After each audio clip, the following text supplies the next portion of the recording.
औज़ुबिल्लाहिमिनश्शैतानिर्रजीम बिस्मिल्लाहिर्रहमानिर्रहीम। सलामुन अलैकुम। मेरा नाम फ़ातिमा हसनैन है। आज मैं मौला अली के कहानी सुनाने जा रही हूँ।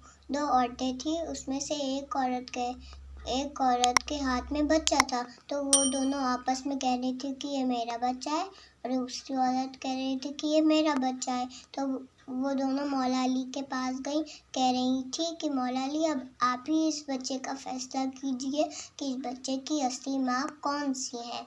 तो फिर मौला अली ने गुलाम से कहा, जा गुलाम मेरी तलवार लाओ। जब गुलाम तलवार लाए तो फिर मौला अली ने गुलाम से कहा, इस बच्चे के दो टुकड़े करो, एक टुकड़ा इस औरत को दो, एक टुकड़ा उस औरत को दो। ये सुन के एक औरत परेशान हुई और बोली, मौला अली, ये बच्चा उस औरत को दे दिए, मुझे इस बच्चे की कोई ज़रूरत नहीं। तो मौला अली ने औरत से कहा कि तुम ही इस बच्चे की असली माँ हो, क्योंकि तुम इसको ऐसे कट्टा नहीं देख सकती। तो फिर सब लोग खुश हुए और मौला अली का क़सीदा पढ़ने लगे।